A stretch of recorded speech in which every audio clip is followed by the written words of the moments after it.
কি চেনেন? এটা হচ্ছে কি জানেন? অনেক বছর পরে খাবো হচ্ছে গিয়ে আমার পাইকা আমি ছোটবেলায় খেয়েছিলাম। চলুন দেখে কিভাবে জাম মাখা, জাম ভর্তা বানাইতে হয়। আমি হচ্ছে গিয়ে জামগুলো ধুয়ে নিছি ভালো করে, ওয়াশ করে নিয়েছি। তারপর হচ্ছে এরকম একটা বক্স নিছি, বক্সটার মধ্যে জামগুলো নিবে। তারপর এটার সাথে লবণ আর একটু হালকা শুকনো মরিচ মিশাবো। দেন হচ্ছে গিয়ে জাম ভর্তা, এটা ঝাঁকি দিয়ে জাম ভর্তা বানাবো। চলেন দেখি। বক্সের মধ্যে আগে জামগুলো ঢেলে দিচ্ছি। তারপর হচ্ছে আমি স্বাদ মতো লবণ দিয়ে দিব।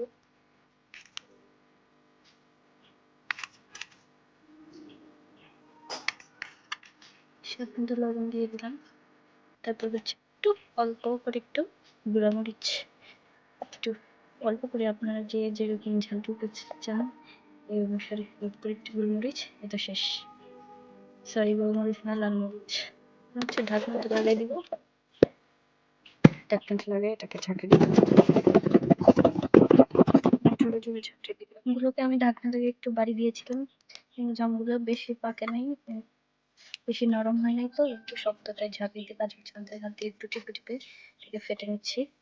তাহলে লবণ মরিচটা ভিতরে ঢুকবে, দিন আবার ঝাঁকি দিব, তখন এটা খেতে অনেক টেস্টি হবে। এই যে এগুলো মাখানো শেষ, আমার হাত দিয়ে মাখিয়ে নিলাম।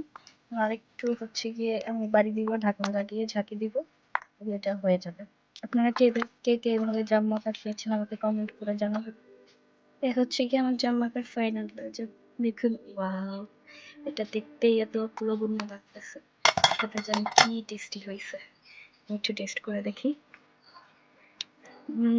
জাস্ট আমি দিনে একদম ছোটবেলার স্মৃতি মনে পড়ে গেছে। আপনারাও চাইলে এভাবে জাম মাখা বানিয়ে এখন খেতে পারেন, কারণ এখন জামের সিজন। বাজারে গেলেই জাম পাবেন। জাম নিয়ে এসে জাম মাখা খেয়ে দেখতে পারেন। আমাকে কমেন্ট করে জানাবেন কেমন হয়েছে আপনাদেরটা।